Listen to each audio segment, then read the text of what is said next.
the Special Investigations Unit for things that bleed black.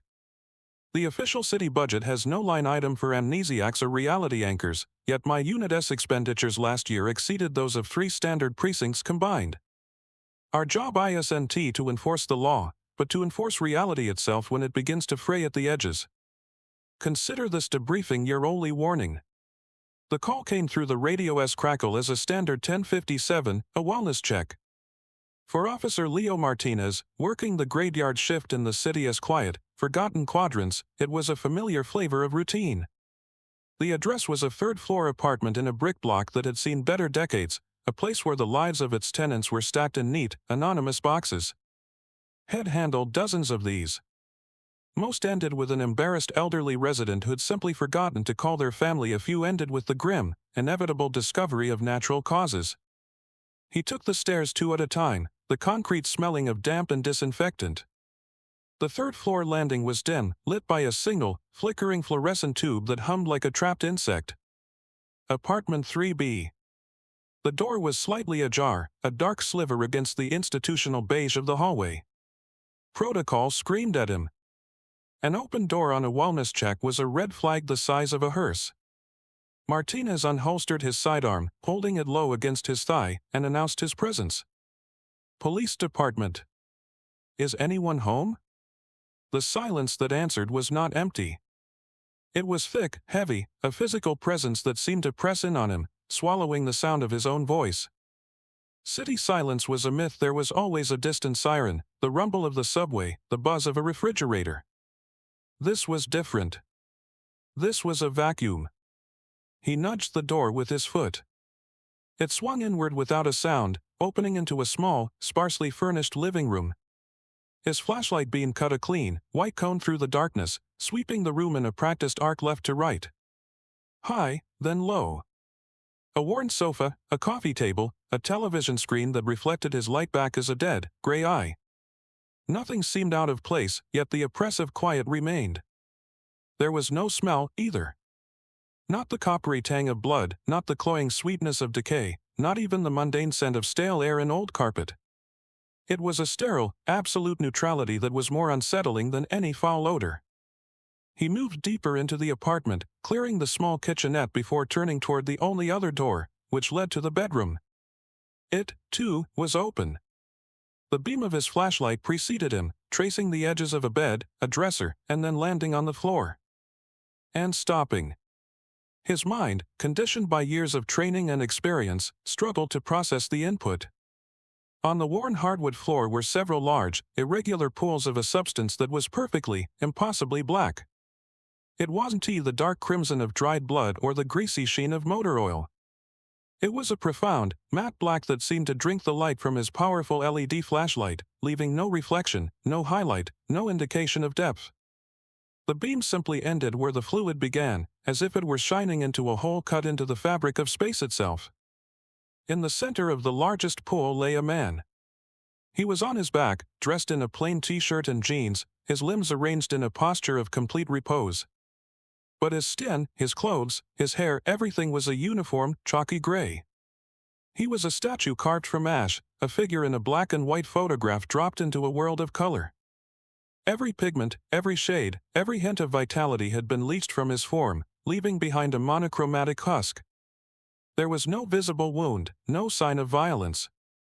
There was only this terrible, utter absence. Martinez felt a cold knot tighten in his gut. Every instinct, every forensic principle he had ever learned, screamed that this was wrong. This wasn't a crime scene, it was a contradiction. He raised his radio to his lips, his thumb hovering over the transmit button, but the words wound T-form. How did you describe this? How did you report a man who had been drained of color and a substance that devoured light? His breath hitched, loud and ragged in the suffocating stillness. He was an officer of the law, a guardian of order in a world governed by rules. But the thing on the floor of apartment 3B belonged to no world he knew, and it obeyed no rules at all. He finally keyed the radio. His voice was steady, a product of training that took over when thought failed. Dispatch, 7 David 45. Requesting as supervisor at my location. Possible 1056. A homicide. It was the closest code he had, and it felt laughably inadequate. He omitted the details. There were no words for them that would make sense over the airwaves. The response wasn't a patrol sergeant or a detective S sedan. Less than 10 minutes later, two black SUVs with civilian plates and tinted windows pulled up to the curb, their movements silent and synchronized. There were no flashing lights, no sirens. A team of 4 individuals emerged, dressed in dark, functional coveralls devoid of any insignia. They moved with a quiet, practiced purpose that made the building's shabby hallway feel like a sterile laboratory. One of them carried a metallic case that looked more like scientific instrumentation than a crime scene kit. They bypassed Martinez without a word, entering the apartment as if they owned it. He stood his ground, a uniformed officer on a scene that was nominally his. "Hold on. Who are you people? This is a secured crime scene." A woman detached herself from the group and turned to face him. She was of average height, with dark hair pulled back in a severe, functional bun. Her face was sharp, her eyes a flat, assessing gray. She wore the same plain coveralls as the others, but her bearing carried an authority that needed no badge. "You are Officer Martinez," she stated, not asked. "I'm Sergeant Eva Rostova. This is no longer your scene." Her voice was calm, a low tessitura instrument of command. She gestured for him to step outside, back into the dim hallway. The door to apartment 3B clicked shut behind her, sealing away the impossible tableau. "Tell me exactly what you observed upon entry," she said.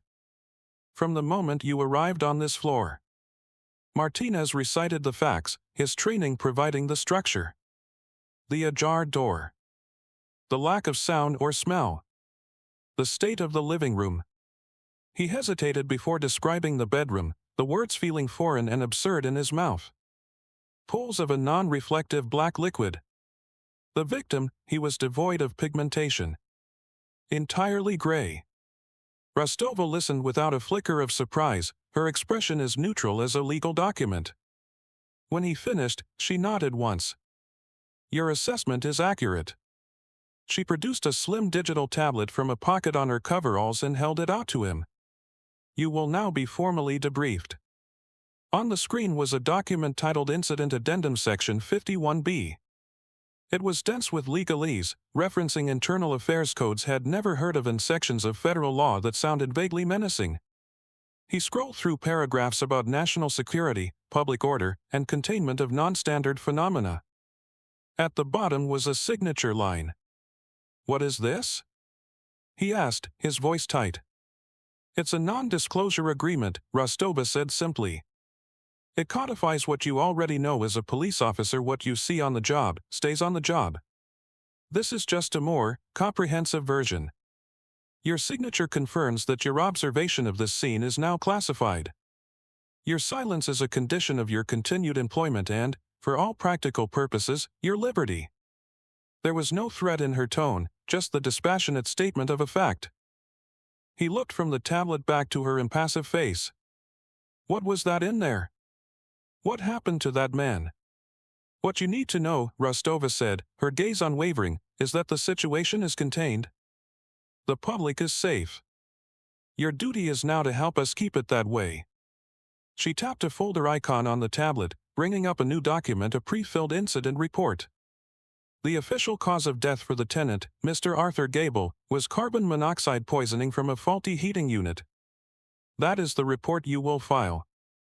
You found him during a wellness check, called it in, and the scene was processed by the appropriate city services. Do you understand, Officer Martinez? It was a direct order. A command to lie, to erase an impossibility and replace it with a mundane tragedy. Every fiber of his being recoiled. He was a cop. His reports were sworn testimony, a record of the truth.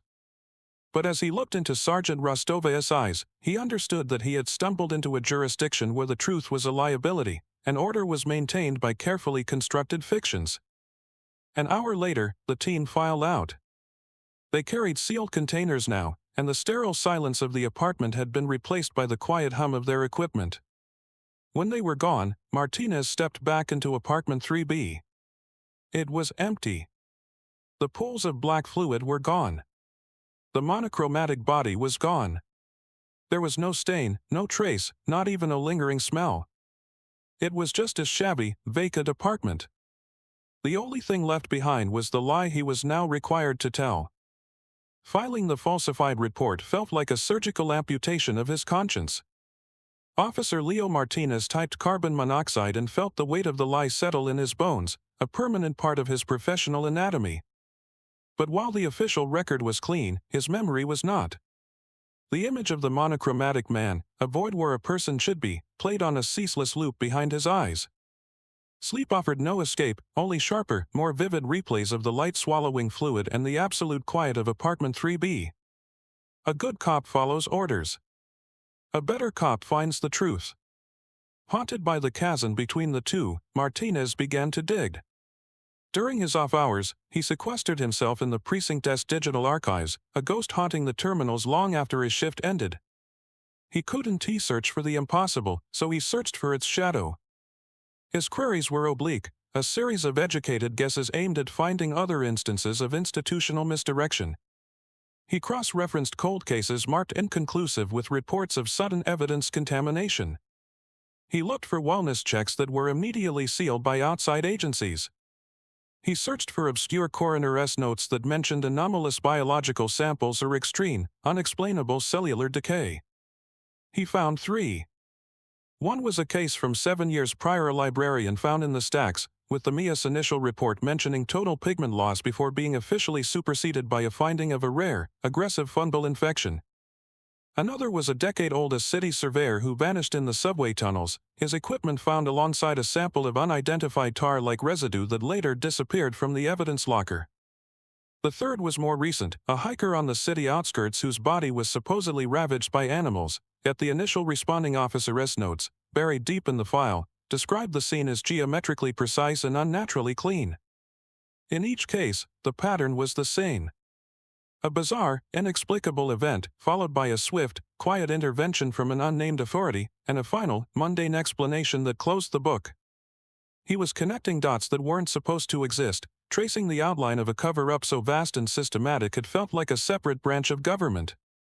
He knew it was a reckless, career-ending breach of the document he had signed. He did it anyway. The summons came on a Tuesday morning. It wasn't a call from his watch commander but a sterile email from the captain's office. Report to room 104 immediately. Room 104 wasn't the captain's office. It was an interrogation room, a place for internal affairs and uncomfortable questions. Martinez walked the long hallway with the grim certainty that his career was over. He opened the door to room 104 and found not a panel of IA investigators, but Sergeant Eva Rostova, sitting alone at the bare metal table. She wore a simple charcoal gray suit now, but the same unyielding authority radiated from her. On the table between them was a tablet displaying a log of his recent archive searches. Every query, every timestamp, every file he had accessed was listed in neat, damning columns. "You've been busy, Officer Martinez," she said, her voice the same flat, neutral tone he remembered. "You signed a binding federal document. Did you think we wouldn't be monitoring for compliance?" Martinez met her gaze. "I'm a police officer. My job is to investigate. What I saw in that apartment." He trailed off, knowing the words were useless. "What you saw was a classified incident, the details of which you are legally bound to forget," Rostova finished for him. She leaned forward slightly. "Your actions constitute a flagrant violation of protocol and a direct breach of a national security directive. By all rights, you should be facing a federal tribunal, not sitting in a precinct interrogation room." He braced himself for the inevitable. "So what happens now?" Rostova swiped the screen, clearing his search history. "Your curiosity, while insubordinate, is not without merit. Most officers in your position would file the report and spend the rest of their careers trying to rationalize or drink away what they saw. You tried to understand it. You looked for a pattern. That is a rare and, in certain circles, valuable trait." She stood. "This meeting isn't a reprimand, Martinez. It's a job interview. And you passed." She walked to the door and held it open. "Come with me." She led him not up to the command staff's offices, but down, past the locker rooms and the evidence storage, to a heavy steel door marked Central Plant Maintenance. She unlocked it with a keycard that bore no departmental markings and led him down a flight of concrete stairs he never knew existed, stairs that were absent from the building's official blueprints. The air grew cooler, smelling of old concrete and ozone. At the bottom was another door, this one reinforced and soundproofed. A small, engraved plaque was its only feature. It read Special Investigations Unit. "What you saw in 3B wasn't an isolated incident," Rostova said, her hand on the door's handle. "It's our jurisdiction. We don't solve crimes, we manage impossibilities. We are the unit that handles the cases that can't exist, to protect a public that can't know." She pushed the door open, revealing a brightly lit, modern operations center humming with the quiet energy of advanced technology, a stark contrast to the aging precinct above. "I have an opening for a probationary field officer. The work is dangerous, the hours are non-existent, and the only commendation you'll ever receive is the continued ignorance of the population you're protecting. Are you interested?" His probationary period began not with a siren, but with a sterile equipment checkout. A woman with sharp, intelligent eyes and an immaculate uniform introduced herself as Officer Anya Sharma. She didn't offer a handshake. Instead, she handed him a heavy-duty Pelican case. "Your initial field kit," she said, her tone crisp and efficient. "Inventory it. Calibrate everything. You're with me today." Inside the case, nestled in custom foam cutoffs, was an array of devices that looked like mutated cousins of standard police gear. There was a sidearm that was heavier and bulkier than his service pistol, several canisters of a compressed, silvery gas, and a handheld device with a complex series of dials and a needle gauge that was labeled ontological resonance meter. "We have a 1094R, Sharma said, not looking up from her own preparations. "Residual event. A high-energy manifestation occurred in a residence approximately 72 hours ago. The entity itself is gone, but it left an impression. The address led them to a modern, upscale apartment building, a world away from the decaying brick of his last wellness check. The SIUS cover story was already in place, a specialized EPA team investigating a rare chemical contamination. Residents gave them a wide berth, averting their eyes from the unsettling biohazard symbols on their coveralls. The apartment itself was pristine, a minimalist space of glass and steel. But the moment Martinez crossed the threshold, he felt a subtle rawness, like a low-frequency hum vibrating just beneath the range of hearing. A pen he'd left clipped to his pocket dislodged and clattered to the floor, rolling not toward the low point in the hardwood but in a slow, deliberate arc toward the center of the room. "That's a localized G-field variance," Sharma noted, already unpacking her equipment. "Minor, but sloppy. This thing didn't clean up after itself." She handed him a device resembling a stud finder. "This is a reality scanner. Sweep the primary living area. You're looking for pockets of instability. The device will whine when it detects a temporal or spatial inconsistency. Mark the floor with this." She tossed him a chalk marker. Martinez began the sweep, feeling faintly ridiculous, like he was performing a ghost hunt with science fiction props. Then the scanner shrieked. He looked down, but there was nothing there. He tried to take a step, and his foot met a resistance it shouldn't have, as if he were wading through hardening cement. A moment later, the feeling vanished. "Got one," he called out, his voice sounding thin. "Mark it and move on," Sharma instructed, not turning around.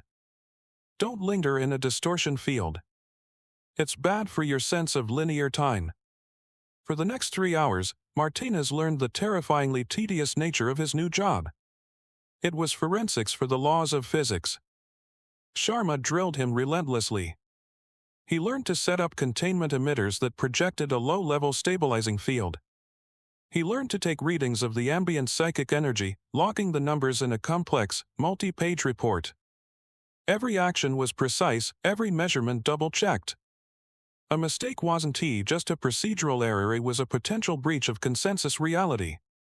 At one point, while calibrating an emitter near the kitchen, he heard a woman's voice, whispering his name from just behind his shoulder. He spun around, hand instinctively going to the strange weapon on his hip. The kitchen was empty. Auditory hallucination, Sharma's voice cut through the ringing in his ears. She was across the room, watching him. The stain is imprinted with the final emotional state of the occupant. Strong emotions, like fear or panic, can echo. The field makes you susceptible. Ignore it. Focus on the numbers. The numbers are real. They worked in silence after that, a quiet team of janitors cleaning up a spill of impossibility. Martinez marked a spot where gravity was inverted, watching as dust motes lazily drifted up to the ceiling. He recorded an area of the wall that was, according to the scanner, several degrees colder than absolute zero. He did his best to ignore the phantom whispers and the fleeting shadows that danced at the edge of his vision. Finally, Sharma checked her master device. Resonance levels are within acceptable parameters. The stain is neutralized. She began packing her gear with the same methodical efficiency she'd displayed all day. Our job is done here. Another team will handle the decontamination and prep the unit for its next tenant. As they left, Martinez looked back at the pristine, silent apartment. There was no sign they had ever been there.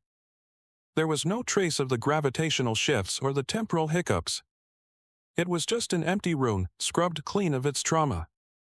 He now understood that the SAU's work wasn't a war fought in the shadows, it was a constant, grinding act of maintenance. They weren't soldiers. They were repairmen for a world that never knew how close it came to breaking. Probationary officers are required to achieve full memorization of the operational field guide within their first 72 hours, Sergeant Rostova said. She placed a thick, black 3-ring binder on the debriefing room table. It landed with a heavy, final thud. Your life, and the lives of your fellow officers, will depend on it. Sharma will quiz you tomorrow morning. There was no digital copy. Martinez opened the binder, and the smell of old paper and toner filled the small room. The cover page was stark, bearing only the unit's name and a series of classification codes. The title was Simple Field Guide, Volume 4. This implied the existence of 3 previous, and presumably obsolete, volumes. He wondered what kind of failures had necessitated such complete revisions. The first few sections were familiar territory, detailing chain of command, evidence handling protocols, and rules of engagement. But the language was stilted, full of arcane acronyms and clinical euphemisms for things he couldn't yet imagine. Anomalous entity, residual phenomenon, localized spacetime aberration. It was a taxonomy of the impossible. Then he reached Section 5 Field Encounter Protocols. The tone remained dry and procedural, but the content veered into a landscape of institutionalized paranoia. Each rule was a terse, declarative statement, a piece of hard-won, empirical knowledge that defied common sense. Rule 5.2.3 Do not make prolonged eye contact with any entity exhibiting a non-Euclidean or variable geometric structure. Such observation has been shown to cause acute cognitive dissonance and, in 12 of recorded cases, irreversible psychological damage. Rule 5.4.1 If a sapient entity attempts to engage in a transactional exchange, e.g., offering information, an object, or assistance, protocol requires immediate disengagement. Acceptance of any such offer is strictly prohibited. Refer to Incident Report 88 Lambda for case study on psychic transference. He flipped the page. A diagram showed the correct way to approach a temporal echo, a looping fragment of time, by moving perpendicular to its observed trajectory. Another subsection detailed the appropriate sonic frequencies for disrupting mimetic hazards, ideas that could infect a person's mind like a virus. Every rule was a ghost story told in the flat language of a government manual. Martinez could almost feel the presence of the officers whose fatal mistakes had led to these warnings. Someone had stared too long. Someone had accepted a gift. Someone had tried to reason with something that operated on an alien logic. This binder wasn't just a set of instructions, it was a memorial. He found the rule that had been quoted in his orientation, phrased with chilling formality.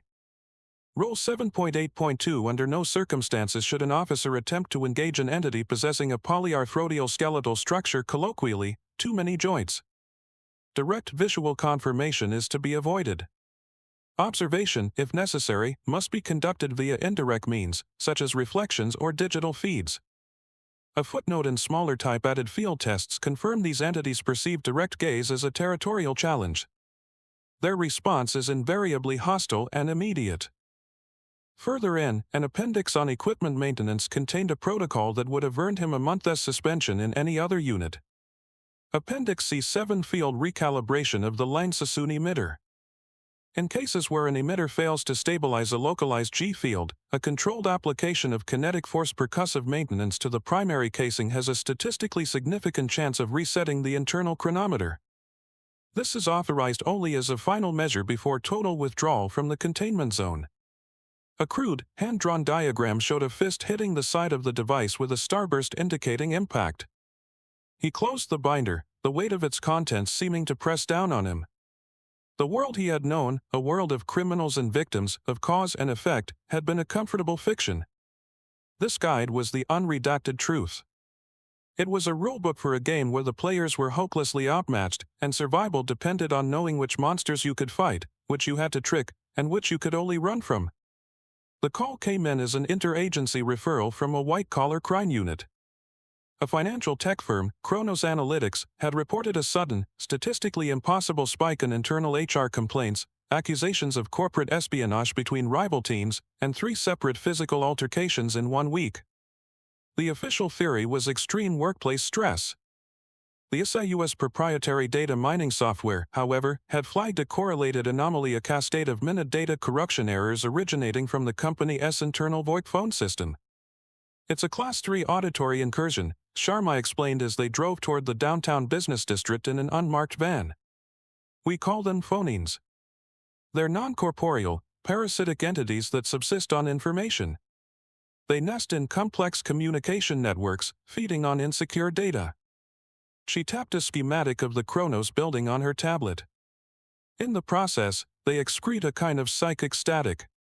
On a subliminal level, it amplifies distrust and paranoia in any human mind exposed to it." "So we're going in as, what? Therapists?" Martinez asked, checking the strange sidearm at his hip. "Advanced telecom technicians," Sharma corrected, pulling on a navy blue polo shirt with a plausible-looking but entirely fictitious company logo. "We've been contracted to diagnose and resolve a critical network failure. The goal is a surgical purge. We find the entity's nexus, isolate it, and scour it from the system with a targeted dead air broadcast." The lobby of the Kronos Analytics Tower was a cathedral of glass and brushed steel, designed to project an image of calm, futuristic competence. But the atmosphere was poisoned. Employees moved with a furtive quickness, conversations in the cafe were conducted in hushed, intense whispers, and no one seemed to make eye contact for more than a second. Martinez felt a prickle of unease at the back of his neck, a low-grade suspicion of the security guard at the desk, of the woman who shared their elevator. It was the Phonemes influence, a subtle, corrosive static already seeping into his perceptions. Sharma seemed immune, per focus absolute. The entity will be centered on the point of highest data density. The main server room. They found it on the 45th floor, a climate-controlled, glass-walled room humming with the sound of thousands of cooling fans. A harried-looking IT manager, grateful for the intervention, granted them unrestricted access. The moment the door sealed behind them, Sharma pulled a device from her kit that looked like a high-tech tuning fork. "Acoustic resonance scanner," she said. "It detects information patterns that don't conform to binary logic." She swept the room, and the device remained silent until she pointed it at a central server rack, humming with a particular intensity. The scanner emitted a low, discordant tone. "There. It's made a nest in the primary data router." Their work was swift and silent. Martinez, following Sharma's clipped instructions, placed 4 heavy, cylindrical sonic dampeners at the corners of the room. When activated, they emitted a barely perceptible hum that seemed to thicken the air, creating what Sharma called an acoustic cage. Next, she handed him a heavily shielded cable. "Interface this with the router's master port. Be precise." A sloppy connection could cause the entity to fracture and scatter across the network. "We'd be hunting ghosts in the city's power grid for months." Martinez's hands were steady as he connected the cable. As soon as the connection was made, a voice slithered into his ear, not through the air, but directly into his consciousness. "They don't trust you," it whispered, sounding like a distorted collage of voices from old phone calls. "She thinks you're going to fail." "It knows we're here," he said, his jaw tight. "It's trying to communicate." "Ignore it," Sharma commanded, her eyes fixed on the control unit she had attached to the cable. "It's just another form of static." She initiated the sequence. Broadcasting dead air in 3, 2, 1. The hum of the servers changed pitch, rising to an almost painful whine. The lights in the room flickered violently. The whispers in Martinez's head became a desperate, overlapping scream of accusations and secrets, stolen fragments of data from 1,000 private conversations. He saw Sharma's face in his mind as twisted in a sneer of contempt. He felt a surge of pure, baseless rage toward his partner. He gripped the edge of a server rack, his knuckles white, forcing himself to remember Rule 8.1.4 from the manual. A mimetic assault is an attack on perception, not reality. Trust your training, not your instincts.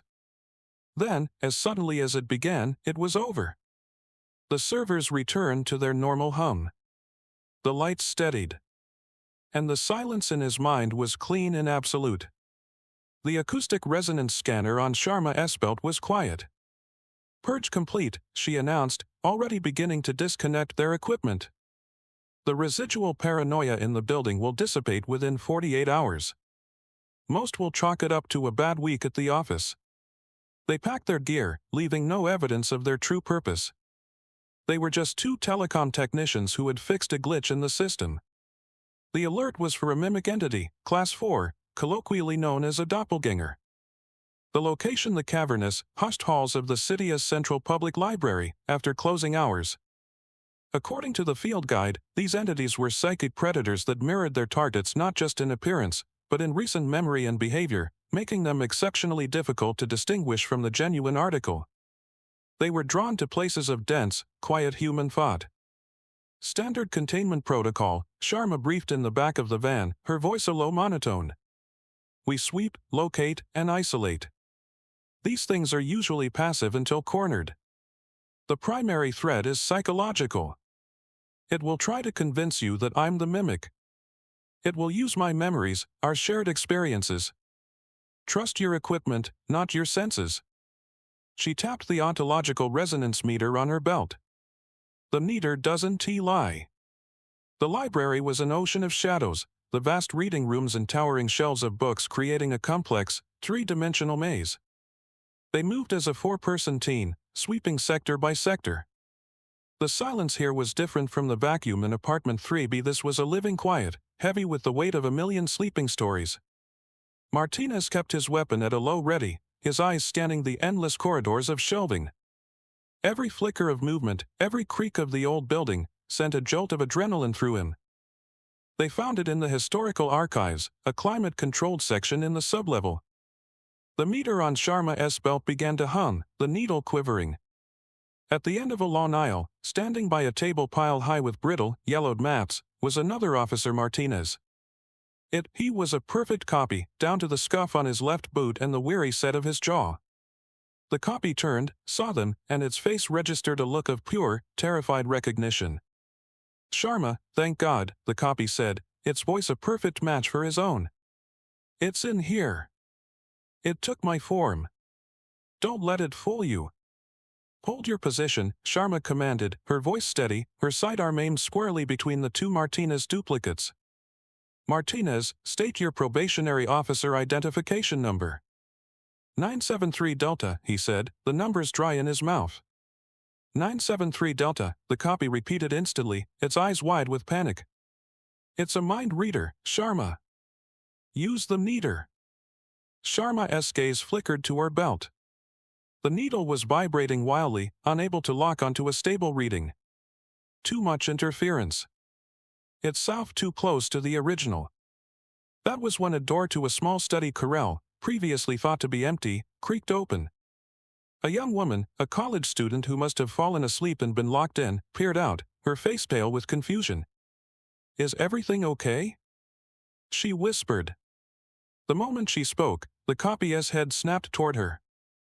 Its form wavered, like a haze off asphalt. It wasn't an attack, but a reaction, a violent, uncontrolled release of psychic energy as its mimicry faltered. A wave of force, visible only as a brief shimmer in the air, erupted from it. The student was not thrown, she was simply displaced.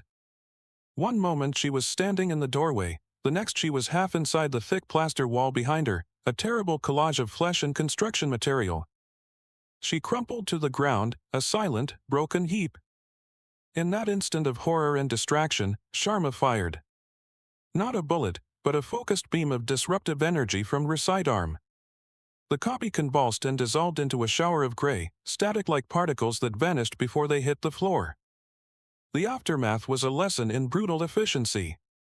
The SIU's own medics arrived within minutes, stabilizing the grievously injured student and preparing her for transport to a discreet, private medical facility the public had never heard of. Regular city paramedics were held a block away, told they were dealing with a hazmat situation. Martinez was tasked with securing the perimeter, a role that gave him a front-row seat to the construction of the lie. Sergeant Rostova arrived, her face a mask of cold control. She orchestrated the scene like a film director. The official story became a sudden, violent chemical reaction from the library's old preservation solvents, causing a small explosion and releasing neurotoxic fumes. It explained the cordoned-off area, the specialists in coveralls, and the victim's disorientation and severe injuries. Sharma and another agent began interviewing the handful of late-night library staff, their questions expertly guiding the witnesses' confused memories toward the official narrative. Martinez watched as one of the SIU medics administered a sedative to a security guard who claimed he'd seen a man walk through a bookshelf. The guard's eyes glazed over, his brow unfurrowed, and his story would later be redacted from his official statement due to shock-induced delirium. Later, back at headquarters, the final report was being written. Martinez stood in the doorway of Rostova's office. "That girl, will she live?" "Her prognosis is good," Rostova said, not looking up from her screen. "She'll receive the best care available. Her family will be provided for the rest of their lives. In return, they will sign a document ensuring their permanent silence." "We heard her, Sergeant," Martinez said, the words feeling heavy and useless. "We were there to protect people. We failed. And now we're burying it under a mountain of lies and hush money." Rostova finally looked up, her gray eyes devoid of sentiment. "We didn't hurt her, officer. An anomalous entity hurt her. Our job is to contain that entity and the consequences of its existence. That includes the truth." She leaned forward. "What do you think would happen if the public knew there were things that could impersonate them perfectly, or that could make a solid wall as permeable as smoke? The result would be mass panic. Fear, paranoia, and chaos. We trade the absolute truth for the functional survival of society. It is a terrible, but necessary, calculation. Today, one person was critically injured. The alternative was a city that would tear itself apart.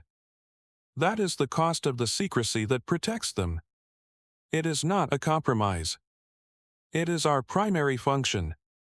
Rostova's words about acceptable costs still echoed in his mind when Sharma flagged him down by the unit's analytical wing. The moral calculus of their job was a heavy weight, and for days, Martinez had felt its pull. Sharma, however, was focused on something else entirely. Her expression was clinical, but her eyes held a spark of intense, intellectual disturbance. "Forensics just finished their workup on the sample from your initial case," she said, her voice low. "The Gable incident. Dr. Aris wants to brief you." Dr. Aris was a thin, perpetually weary-looking man who ran the SIU's small, hyper-advanced laboratory. The lab was a world of sterile chrome and humming machinery, a place where the impossible was dissected and categorized. Aris stood before a holographic display showing a rotating, complex molecular model that seemed to fold in on itself. He didn't waste time on pleasantries. "Officer Martinez, we've spent weeks on the substance recovered from your scene. Standard analysis was useless. Mass spectrometry, gas chromatography, DNA sequencing, they all came back with the same result: nothing. The instruments registered a complete void, as if the sample simply wasn't there. Martinez frowned. But I saw it. We collected it. Precisely, Eris said, a grim satisfaction in his tone. The problem wasn't our equipment, it was our assumptions. We were trying to identify what the substance is. The breakthrough came when we started analyzing what it does. He gestured to the hologram. This is a theoretical model.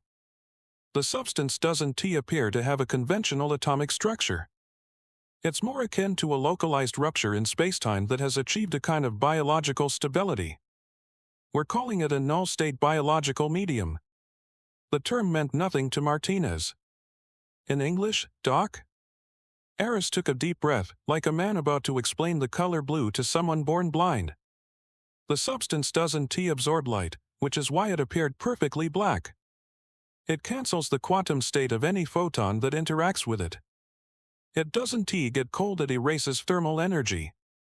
It doesn't have a smell because it annihilates any airborne particulates that touch its surface. He paused, letting the implications sink in. We ran a simulation. When this medium comes into contact with complex organic matter, a human being, for instance, it doesn't kill in a biological sense. It doesn't poison or infect or destroy cells. It simplifies them. It triggers a cascade of quantum decoherence. It systematically unwrites the information that makes a person a person. The proteins, the DNA, the complex electrical signals of the brain, all of it is reduced to a base state of inert, undifferentiated matter. The clinical detachment in Eris's voice made the horror of his words even sharper. Martinez felt a cold dread spread through his chest, a feeling that went deeper than the fear he felt in the library. He thought of the chalk-gray figure on the floor of apartment 3B. So, the victim. Mr. Gable. He wasn't a corpse, Sharma finished, her voice flat. A corpse is the remains of a life. It decays, it has mass, it tells a story. The object you found was a three-dimensional void. It was a physical placeholder where a man's entire quantum and biological signature had been deleted. He wasn't drained of color. He was drained of definition. The memory of the scene replayed in Martinez's mind, but now with a terrifying new clarity. The profound, unnatural silence. The absolute lack of any smell. The way his flashlight beam just stopped. It wasn't a crime scene he had walked into. It was the aftermath of an erasure. The man on the floor hadn't died. He had been unwritten. What could do that? Martinez asked, the question barely a whisper. We don't know, Eris admitted. This medium is the methodology, not the perpetrator. It could be the byproduct of an entity, a weapon, or a natural phenomenon we have no framework for. What we do know is that it represents an existential threat that is orders of magnitude beyond anything else in our databases. Most of our targets destroy life. This one destroys existence itself. Martinez walked out of the lab, the hum of the machines fading behind him. He had joined the SIU to find answers to the impossibility he had witnessed. He had found them, and they were infinitely more terrifying than the mystery had ever been. He had been trained to investigate the end of a life. This was the forensics of the end of everything. The revelation from Dr. Eris's lab cast a long shadow over the unit's daily operations. Every call, every containment, was now viewed through the lens of that existential threat. The SIU had always operated on the assumption that they were the city's paranormal exterminators, dealing with random, chaotic incursions from a reality that occasionally bled into their own. They were a reactive force, a line held against a tide of cosmic accidents. That assumption was about to be shattered. Officer Sharma had been spending her downtime not on the gun range or in the archives, but in the SIU's data analysis hub. She was a cop, but her mind worked like a mathematician's, seeing patterns in what others saw as noise. For weeks, she had been building a new threat assessment model, feeding it every piece of data from the last 18 months of the SIU incident report's location, time of day, entity classification, energy signatures, containment methods, everything. She called a priority briefing with Rostova and Martinez. The main screen in the operations center was dominated by a map of the city, overlaid with dozens of glowing data points, each representing an SIU case. To the untrained eye, it was a random scatter plot of urban misfortune. The standing theory of manifestation has always been one of stochasticity, Sharma began, her voice precise, devoid of preamble. Random breaches in the dimensional membrane. Our deployment model is based on that theory. We respond, we contain, we redact. But the model is wrong. She manipulated the controls, and the data points on the map began to connect, forming a web of faint, glowing lines. When I filtered the data not by entity type, but by the nature of the location they manifested in, a non-random pattern emerged. The map zoomed in, highlighting specific locations. The Chronos Analytics Tower, where they had purged the phoneme. The Central Library, where the Doppelgänger had appeared. A power substation that had been the site of a temporal echo incident months before Martinez had joined. An old water treatment facility that had experienced a minor gravitational anomaly. An apartment 3B, where a man named Arthur Gable had been erased from existence. They aren't random, Sharma stated, her finger tracing a line on the screen. Look. A major data hub. A repository of public information. The city's primary electrical grid nexus. A key point in the municipal water supply. And Gable, his apartment overlooked the main fiber optic trunk line for the entire financial district. Every single one of these incidents has occurred at or adjacent to a point of critical urban infrastructure. Martinez stared at the map. The random monster of the week calls he had been responding to suddenly clicked into place, forming a picture that was far more sinister. This wasn't chaos. It was a series of targeted strikes. Rostova, who had been listening with an unnerving stillness, stepped forward. The entities themselves are chaotic, she said, her voice a low growl. Most lack the intelligence for strategic planning on this level. A phoneme is a parasite, a doppelganger is a predator. They follow their nature. They don't coordinate attacks on a city's infrastructure. She looked from the map to Sharma, then to Martinez. But a human would. The air in the room grew heavy. The implications of Rostova's statement were staggering. They weren't just fighting monsters, they were fighting a war on two fronts. You think someone on our side of the veil is helping them? Martinez asked. I think the statistical evidence is undeniable, Rostova replied, her gaze as hard as granite. Someone with intimate knowledge of the city's vulnerabilities is intentionally creating or directing these breaches. They are using the entities as tools, as weapons. She paced before the screen, her mind clearly working at a furious pace. This changes everything. We are no longer a containment unit. We are a counterintelligence unit. What do we call them? Sharma asked quietly. This collaborator?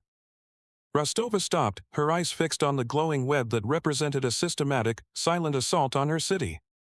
We call them what they are, she said. A broker. Someone who traffics in impossibilities, who sells access to our reality. And our new primary objective is to find them and shut down their operation. Permanently. The hunt for the broker began not on the streets, but in the past. Rostova's logic was sound. If someone was exploiting the city's vulnerabilities, they might have a history. Old cases, previously dismissed as random, might hold the key. But Sharma's digital analysis could only go so far. The SIUS records had only been fully digitized in the last decade. Anything older existed in a different realm. The deep archives are sub-level 3, Rostova told Martinez. It's a paper-only system. Too much sensitive data to risk a network connection. Talk to Vance. He'll get you what you need. Sub-level 3 was another place that didn't exist on any official blueprint. The air down here was cool and dry, smelling of aging paper and something vaguely chemical, like a preservation agent. It was a vast, climate-controlled cavern filled with endless rows of tall, rolling metal shelves, the kind found in university libraries. Every shelf was packed tight with identical gray document boxes. It was the SIUS institutional memory, a sprawling, analog graveyard of contained horrors. A single man sat at a large wooden desk under a pool of light from a green-shaded lamp. He was older, with a cascade of fine white hair and a face etched with the kind of deep lines that come from a lifetime of intense focus. He wore a simple cardigan over a button-down shirt and didn't look up from the fragile, yellow document he was examining with a magnifying glass. This was Elias Vance, the Unit's archivist. "Sergeant Rostova sent me," Martinez began. "I need to look for patterns in pre-digital case files. Specifically, incidents involving infrastructure."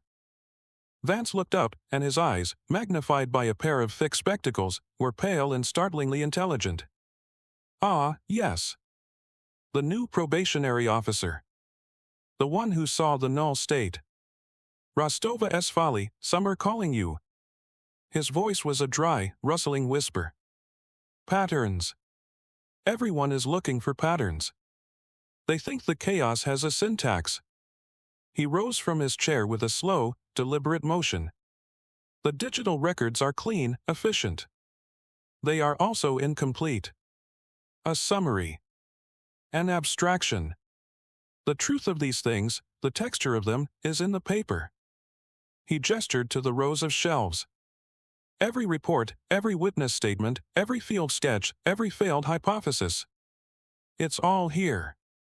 I need to look for signs of outside influence," Martinez explained. "Someone directing the manifestations. A flicker of something, amusement, perhaps, or weariness, passed across Vance's features. A broker. Yes. It's an old idea.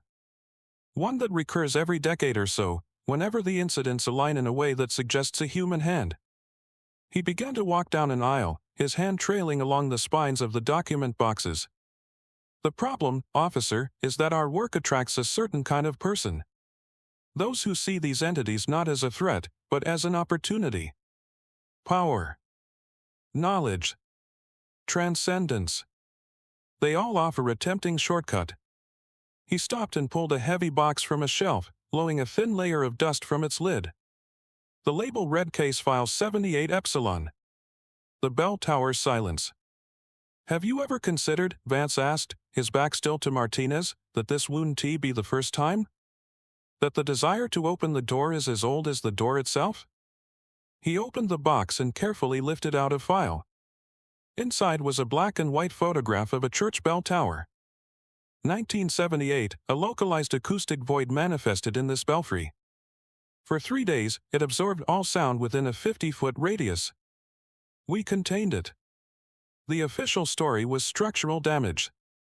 He then pulled out a second, smaller file from the same box.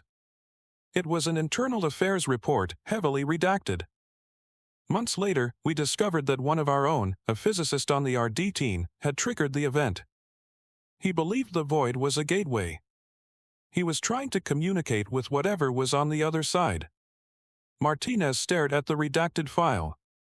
What happened to him? His service record was sanitized. His existence was redacted, Vance said, his voice flat. He became a ghost in the system, a cautionary tale that we tell ourselves in whispers. The official report states that he died in a lab accident. The unofficial truth is that he was the first broker we ever had to deal with. He closed the box and slid it back into its place on the shelf, a piece of forgotten history returned to the darkness. So you think this has happened before? It's not in the field guide. The guide tells you how to survive an encounter, officer, Vance said, turning to face him. It does not tell you how to survive the people you work with. That is a lesson you must learn for yourself. He gestured to the endless shelves. The patterns you seek may be in here. But be warned. The archives remember everything. Especially the things we tried our hardest to forget. The search for the broker was a slow, grinding process of cross-referencing old files with modern data, a hunt for a ghost in a mountain of paper. The daily business of containment, however, never stopped. It was during a routine evidence transfer that the broker investigation was violently sidelined.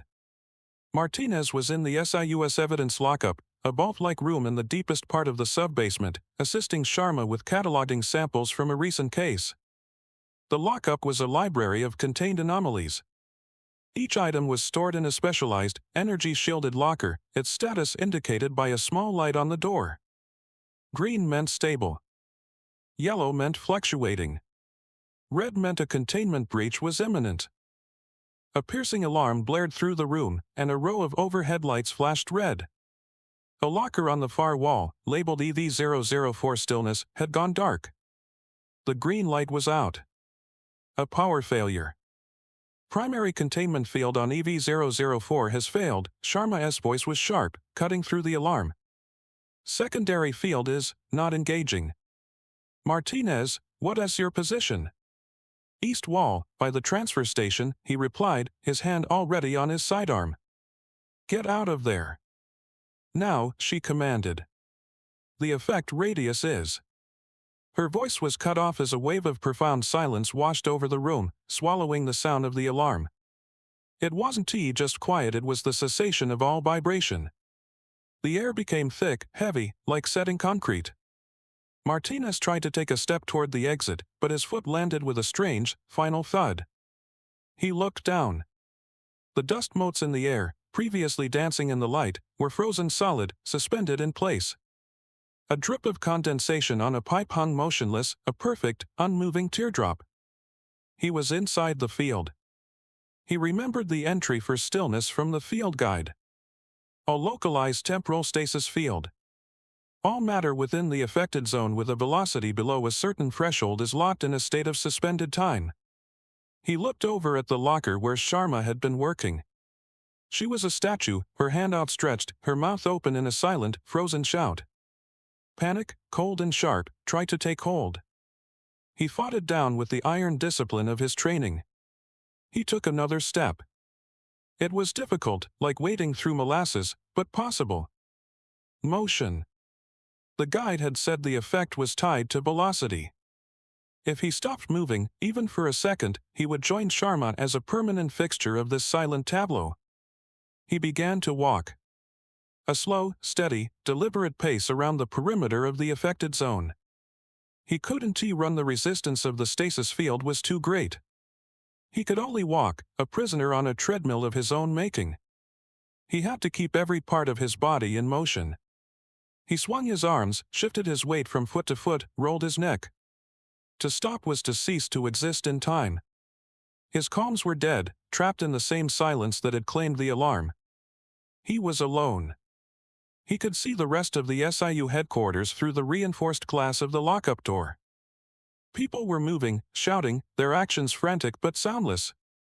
They were on the other side of an invisible, temporal wall. He saw Sharma, the real Sharma, outside, her face a mask of furious concentration as she worked at an emergency power conduit, trying to reboot the containment grid. Minutes stretched into an eternity.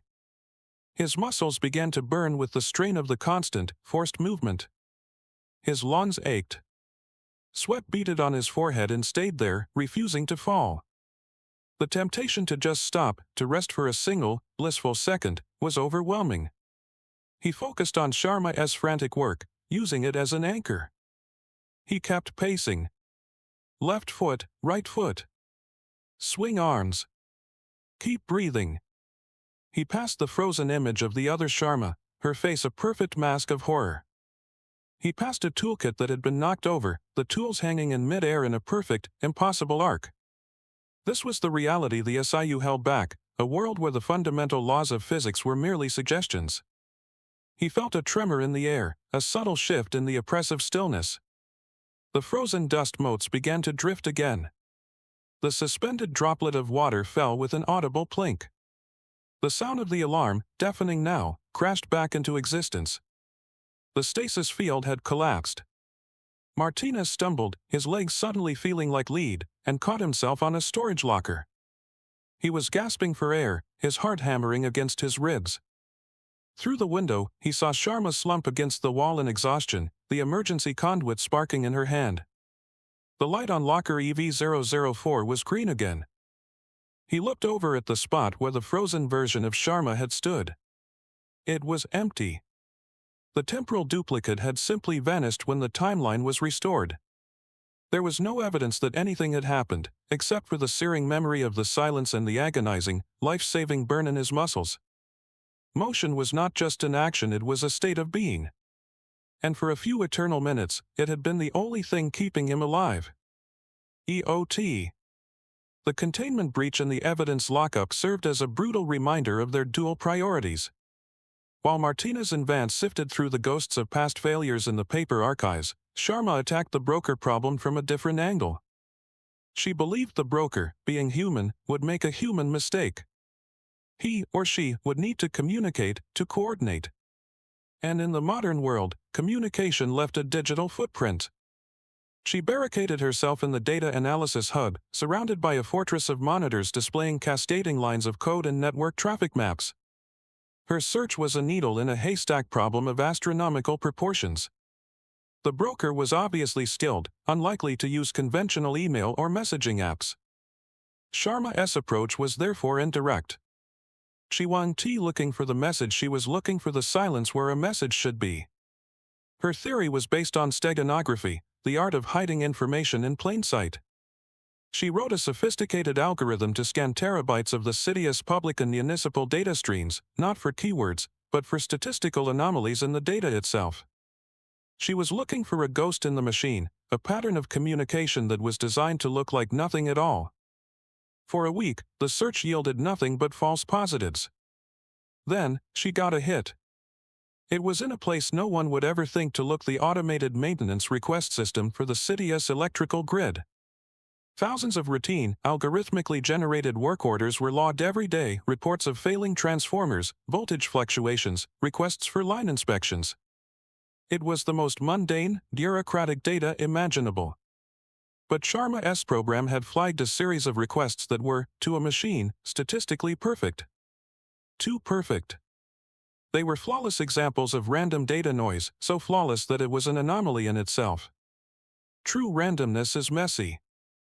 This was clean, deliberate, artificial. It's a covert channel, she announced at a hastily assembled briefing with Rostova and Martinez. She brought up one of the flagged work orders on the main screen. It looked completely normal: request ID 774B, a voltage drop detected at substation 12. Recommend diagnostic check. But it's not a real work order, Sharma explained, her fingers flying across her keyboard. The meaning isn't in the text. It's in the metadata. The exact timestamp of the request, the specific server it was routed through, the file size of the log down to the last byte. Each of these variables corresponds to a predetermined value. It's a code. She had spent the last 12 hours breaking it. The broker wasn't just a traitor, they were a cryptographic genius. The messages are fragmented, spread across dozens of these ghost requests over the past few months. But I was able to reconstruct the most recent one. She displayed the decrypted text. It was short, and its implications were chilling. Asset Containment Locker ID EV091. Exchange Watson Treatment Plant. Time 0200 Thursday. Payment Class 7 breach guaranteed. Martinez felt a cold knot form in his stomach. EV091. He knew that locker ID. It contained a reality anchor, a small, inert-looking object recovered years ago that had the unique property of stabilizing spacetime around it. It was one of the most valuable and dangerous items in their possession. The Watson Water Treatment Plant, Rostova said, her voice grim. The location was highlighted on the city map. It had been decommissioned 5 years ago, an isolated, sprawling complex of pipes and reservoirs on the industrial outskirts. Itself the perfect place for a clandestine meeting. They're trading one of our most critical assets, Sharma said. And the payment. A Class 7 breach. That's a designation for a catastrophic, city-wide manifestation. Something we might not be able to contain. The pieces clicked into place. This wasn't just about creating localized incursions anymore. The broker was escalating. This was a major play, an exchange of a powerful anomalous artifact for an act of paranormal terrorism. They finally had a time and a place. The ghost in the machine had made a mistake, and in 2 days, at 2 o'clock in the morning, the SIU would be waiting. The 48 hours leading up to the exchange were a blur of meticulous, high-stakes preparation. The Watson Water Treatment Plant became the focus of the SIU's entire operational capacity. Under the cover of a municipal demolition survey, teams of plainclothes officers swept every inch of the decaying facility. They planted discrete, high-frequency cameras, seismic sensors, and a network of ontological resonance meters that would alert them to the slightest ripple in the fabric of reality. This wasn't a standard containment op. It was a trap, and every detail had to be perfect. The plan, as laid out by Rostova in a series of terse, focused briefings, was multi-layered. Phase 1 was surveillance and identification. They needed a positive ID on the broker. Phase 2 was apprehension of the human target. Phase 3, the most critical and dangerous, was the containment of whatever the broker's payment turned out to be. They were preparing for a two-front battle, one against a human traitor, the other against an unknown, high-level paranormal threat. Martinez was assigned to the inner perimeter team with Sharma. Their role was to manage the bait. The asset from evidence locker EV-091, the reality anchor, was too valuable to risk. Instead, Dr. Eris's lab had fabricated a perfect replica. It was housed in an identical containment case, emitting the same low-level energy signature that the broker's client would be expecting. The real anchor remained secured in the SIU's deepest vault. On the night of the operation, a cold, persistent drizzle fell over the city, shrouding the derelict treatment plant in a veil of mist. The place was a maze of rust-streaked concrete basins, labyrinthine pipeworks, and cavernous filtration halls that smelled of stagnant water and decay. It was a dead, forgotten place, the perfect stage for a secret transaction. At 0100 hours, Martinez and Sharma, clad in black tactical gear, moved into position. The designated exchange point was the main control room, a glass-walled rotunda overlooking the massive, empty sedimentation tanks. They placed the decoy containment case on a central control console, its indicator light pulsing with a soft green glow. Then, they melted back into the shadows of the surrounding catwalks, finding positions that gave them a clear line of sight but kept them hidden in the complex machinery. All teams in position, Rostova's voice crackled, barely a whisper in their earpieces. Comms check. One by one, the team leaders checked in. The outer perimeter was secure, disguised as a routine patrol. A sniper team was concealed on the roof of a nearby chemical silo. Heavy containment teams, equipped with the unit's most powerful field emitters, were staged in armored vans just outside the plant's fence line, ready to move in the moment a breach was detected. The silence that followed was absolute, broken only by the rhythmic drip of water somewhere in the darkness and the sound of their own breathing. Waiting was the hardest part of any operation. It was a void that the mind rushed to fill with doubt and second guesses. Martinez scanned the control room, his gaze tracing every shadow, every potential point of entry. He thought of the file Vance had shown him, of the first broker who had been erased from the unit's history. Was this new traitor a fellow officer? A scientist from the lab? Someone he knew, someone he trusted? The paranoia that the phoneme had induced in him felt like a distant echo, a primer for this moment. Energy reading, Sharma whispered, her voice tight. She was monitoring a handheld device. Faint, but it's there. A low-level EM field fluctuation at the north entrance. Not a breach signature. It's technological. Target is likely on approach, Rostova's voice confirmed a moment later. Eyes up. No engagement until my command. Martinez shifted his weight, his rifle held steady. The air in the plant grew thick with anticipation. They had set the table with a perfect, irresistible bait. Now, all they could do was wait for their ghost to step out of the machine and into the light. A single figure emerged from the shadows of the main filtration hall, moving with a confident, unhurried stride into the dim light of the control room. The silhouette was instantly recognizable to any officer in the city. The broad shoulders, the ramrod-straight posture, the authoritative gait. As the man stepped into a pool of faint moonlight filtering through a grime-streaked skylight, Martinez's blood ran cold. It was Captain Wells of the 17th Precinct. A decorated, 30-year veteran of the force. A man known for his rigid adherence to protocol, his community outreach programs, his by-the-book reputation. Martinez had sat in on his lectures at the academy. Wells was the kind of cop they all aspired to be. Hold your fire, Rostova's voice was a blade of ice in their ears. Confirm visual ID. "It's confirmed," Sharma whispered, her voice laced with disbelief. "It's Captain Robert Wells." Wells was not in uniform. He wore a simple dark jacket and slacks, but he carried himself with the same unshakable authority he did at a press conference. He showed no signs of caution, no furtive glances into the shadows. He walked into the heart of their trap as if he were walking into his own office. He approached the control console and ran a gloved hand over the surface of the decoy containment case, a faint, proprietary smile on his face. He didn't speak to the empty room. He keyed a small radio he carried. "The asset is here. Location is secure. Proceed with the payment." A wave of confusion rippled through the SIU team. He wasn't needing a person. He was talking to the entity itself. "Arrest team, stand by," Rostova commanded. "Something's not right."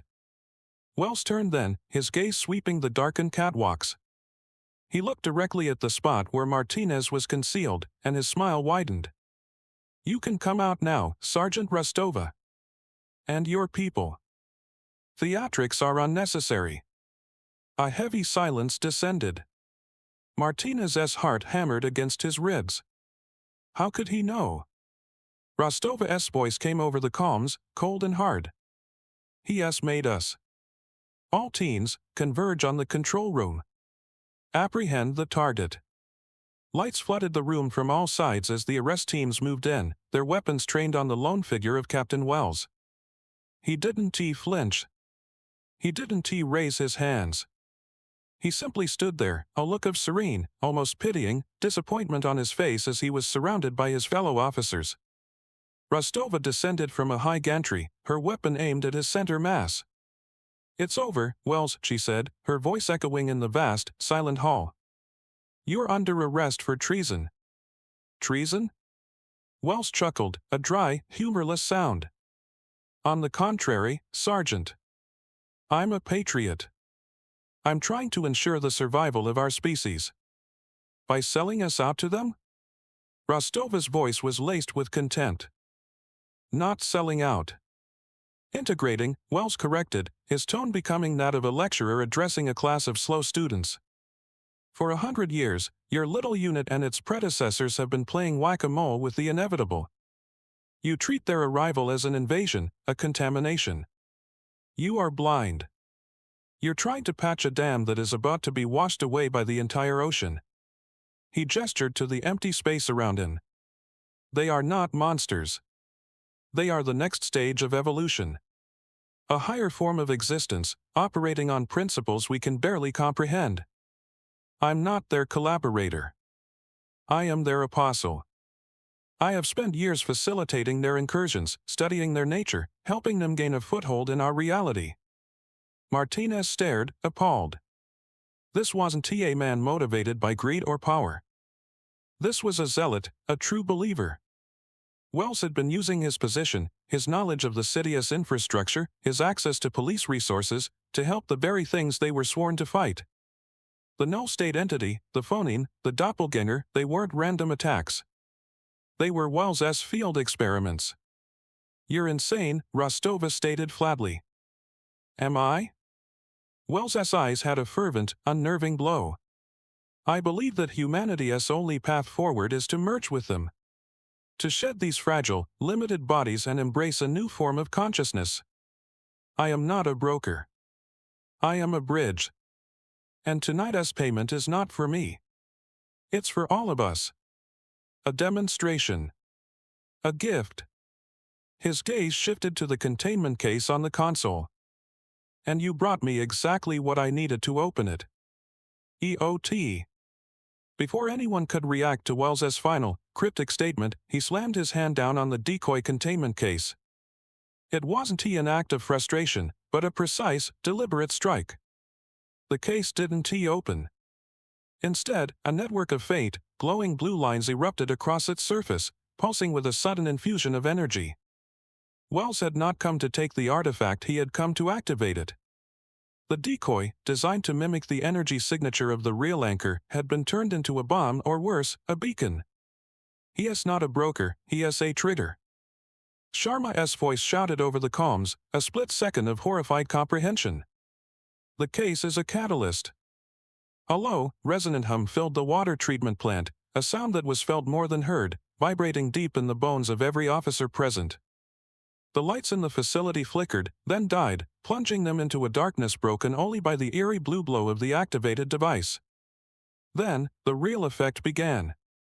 The floor beneath Martinez's feet buckled, not like an earthquake, but like soft clay being pushed from below. A thick concrete support pillar nearby began to twist, its rebar skeleton groaning as it coiled into a helical shape that defied all principles of structural engineering. The laws of physics were not just being bent, they were being systematically rewritten. All teams, fall back. Heavy containment, advance. Rostova roared, her voice straining against the rising tide of impossible noise. From the center of the room, where the catalyst pulsed, a breach began to form. It wasn't a tear or a portal. The air itself seemed to thicken and crystallize, coalescing into a shimmering, geometric form that grew with terrifying speed. This was the Class 7 breach Wells had promised. The field guide had a name for this type of entity, a theoretical classification that had, until now, been a worst-case scenario. An architect. A being that didn't just exist within reality, but actively shaped it to its will. The catwalk Martinez was unworked, its steel railings flowing like water and hardening into a lattice of impossible angles. He scrambled for purchase, the world shifting under his feet. He saw officers from the arrest team lose their footing, sliding down a floor that had suddenly tilted to a 90-degree angle, becoming a wall. Their shouts were distorted, stretched into long, metallic echoes as the acoustics of the room changed with its geometry. The architect continued to manifest, a colossal, ever-shifting being of crystalline light and shadow. It had no discernible shape, yet it possessed a terrifying, intelligent symmetry. As it grew, the plant twisted around it, remaking itself in the entity's image. Pipes untangled themselves from the walls and wove through the air like metallic serpents. Vast basins of stagnant water flowed upwards, forming a placid, upside-down lake on the ceiling. Captain Wells stood at the epicenter of the chaos, his arms outstretched, a look of ecstatic rapture on his face. He was not being attacked, he was being welcomed. The shifting architecture of the room flowed around him, treating him not as an intruder, but as a favored component of its new design. Behold! His voice boomed, amplified and distorted by the new physics of the space. The blueprint for a new world. The SIUS standard tactics were useless.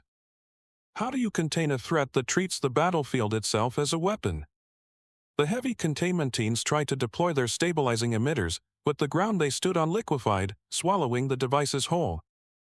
A sniper tried to take a shot at Wells, but the trajectory of the bullet bent in a perfect spiral, harmlessly embedding itself in a wall that had once been the ceiling. They were no longer in a water treatment plant. They were inside the entity's mind, a living, hostile piece of architecture that was actively trying to rearrange them into a more pleasing pattern. Martinez and Sharma were cut off from the others, trapped on a small island of stable catwalk as the world worked and flowed around them. The very concept of up and down was becoming a matter of opinion. They were cops, soldiers in a war of roles and order. But here, the rulebook was being incinerated, page by page. EOT. The architect's influence was spreading. Through the warped frame of a window, Martinez could see the streetlights outside beginning to bend, their light pooling on the wet asphalt like spilled paint. The breach was no longer contained to the plant, it was beginning to rewrite the city itself. The ontological resonance meters were screaming a continuous, flatlining tone over the comms, a death rattle for the laws of physics. They had lost. All teams, disengage, Rostova's voice cut through the chaos, shockingly calm. Withdraw to the outer perimeter. Code 000. The command was met with a moment of stunned silence. There was no procedure 0 in the field guide Martinez had memorized. It was a code that wasn't meant for probationary officers to know. It was the protocol for a failure state, the final, unthinkable option when containment was no longer possible. Sergeant, what are you doing? Sharma's voice was tight with alarm. My duty, Rostova replied, her tone leaving no room for argument. Through a gap in the shifting, impossible architecture, Martinez saw her. She was standing on a twisted girder that jutted out over the heart of the breach, a lone, steady figure in the swirling madness. She was no longer trying to fight the entity. She was facing it. In her hand was a small, cylindrical device he had never seen before, salvaged from a hidden compartment in her tactical vest. She keyed her calm one last time, her voice broadcast to the entire unit. The architect cannot be contained by external force. Its reality is too strong. The only way to stop it is from the inside. To introduce a paradox it cannot resolve. She activated the device. It emitted no light, no sound, but the effect was immediate and profound. A sphere of absolute blackness, a perfect void like the fluid from apartment 3B, bloomed into existence around Rostova. It was a hole in the world, a pocket of pure nothing that began to expand, not by pushing the architect's reality away, but by consuming it.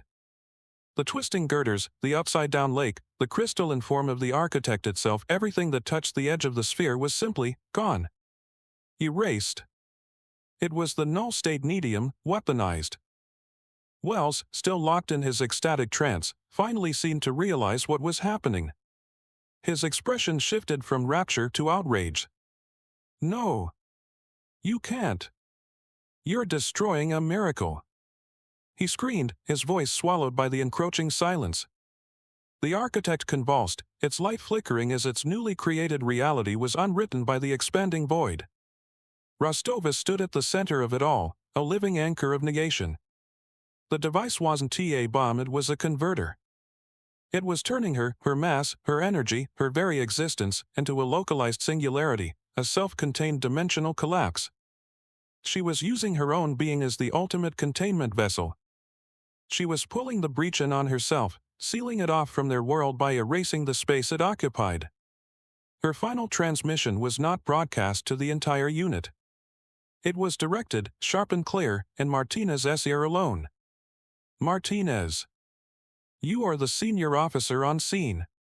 The primary threat is neutralized. Your job now is to maintain the fiction. Secure the perimeter. Manage the redaction. This event never happened. That is my final order."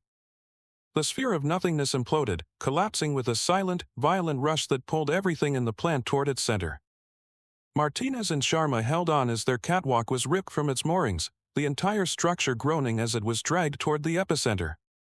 The architect, Wells, the impossible geometry, it was all sucked into a single, infinitesimal point. And then it was over. The plant was a ruin, a collapsed shell of its former self, but it was a ruin that once again obeyed the laws of gravity and physics. The floor was the floor. The ceiling was the ceiling.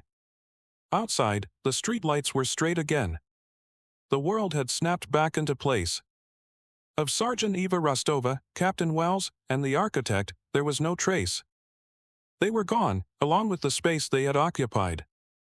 All that remained was a deep, unexplainable crater in the center of the control room floor, its edges smooth and glassy. Martinez stood up, his body aching, his ears ringing in the sudden, mundane silence. He looked at Sharma, whose face was a mixture of shock and grim understanding. Rostova's last order echoed in his head. Secure the scene. Maintain the fiction. He was the senior officer now. He keyed his calm, his voice hoarse but steady. "All teams," he said, taking a breath. "Report in. EOT." Dawn was breaking, painting the eastern sky in shades of bruised purple and gray. The ruins of the Watson water treatment plant were cordoned off for a 10-block radius, swarming not with SIU personnel, but with conventional emergency services. Fire trucks, ambulances, and hazmat teams created a convincing tableau of a major industrial disaster. They were the unwitting stage actors in a play directed by Martinez. He stood on the perimeter, the senior officer's insignia on his collar feeling like a lead weight. Every officer who had been inside the plant, every member of the SIU, had already been debriefed, their official statements aligned. Rostova's final order had become his guiding principle, a grim mantra repeated in the silence between commands. Maintain the fiction. The official story, carefully crafted by Martinez and Sharma in the back of a comms van, was plausible, mundane, and utterly false. A catastrophic failure of the plant's old chemical storage tanks, a volatile reaction, a massive explosion. The narrative was clean, simple, and explainable by the known laws of chemistry and physics. Captain Wells, a hero to the last, had supposedly responded to the initial alarm and was tragically caught in the blast while trying to evacuate the area. His name would be added to the memorial wall in the main precinct. He would be remembered as a man who died in the line of duty, not as a zealot who tried to end the world.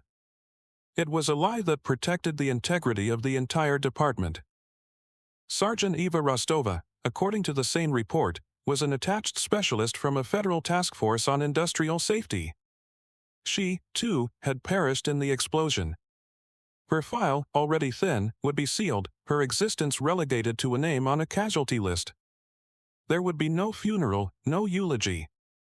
Her sacrifice would be remembered only by the handful of people who knew it had actually happened. Martinez watched as a news reporter delivered a somber report from behind the police tape, repeating the official talking points with earnest gravity. The fiction was taking hold, solidifying into public record, into history. Later, back in the quiet hum of the SAUS sub-basement headquarters, he sat before a blank incident report template on his terminal. This was the final, most important piece of the cover-up. The internal SIU report. It would contain the real story, the unredacted truth of the architect, of Wells's betrayal, of Rostova's sacrifice. It was the version of events that would be filed away in Vance's paper archives, a ghost story for the next generation of officers. But first, he had to write the other one. The official report for the main department's records. He began to type, the words feeling like ash in his mouth. At approximately 0200 hours, a series of explosions were reported at the decommissioned Watson water treatment plant. Each sentence was a betrayal of the truth, a carefully placed brick in the wall that separated the world that was from the world people were allowed to see. He detailed the chemical spill, the structural collapse, the heroism of the first responders. He sanitized the impossible, translating a battle for the soul of reality into the dry, procedural language of a police report. As he typed, he finally, fully understood the nature of his new role. He had joined the police force to be a guardian of the law, a line between order and chaos. He had joined the SIU to find the truth behind an impossible crime scene. But the ultimate duty of this unit was not to fight the darkness. It was to stand in front of it, arms outstretched, and convince the entire world that there was nothing there but shadows. They were not just soldiers, they were the curators of a necessary lie. The weight of Rostova's final order settled on him, no longer just a command, but a mantle of responsibility. He was the senior officer now. He was the one who had to decide the acceptable cost of secrecy. He finished the false report, his signature on the bottom a testament to the lie. Then he opened a new, classified file and began to write the truth, ensuring that Eva Rostova, at least, would not be erased. EOT. We see now that the greatest expenditures of the SIU aren't logged in any budget, but are paid in sacrifices that can never be publicly acknowledged. The thin line between our reality and the chaos isn't held by walls or weapons, but by the resolve of individuals willing to become the very secrets they keep. Sergeant Rostova's final act proves that the ultimate price of enforcing reality is sometimes reality itself, a cost that leaves no record, only a void where a hero used to be. As we seal this file and return it to the archives, we're left to grapple with the weight of that duty here at Keeper of the Dark Logs. We want to hear from you in the comments. Is the necessary fiction that Martinez now upholds truly for the greater good, or does a society built on such a profound lie risk a more catastrophic collapse in the long run? Thank you for joining us in the shadows. We'll be back soon to open another file, one that suggests Captain Wells wasn't the first broker, and that the greatest threats have always come from within.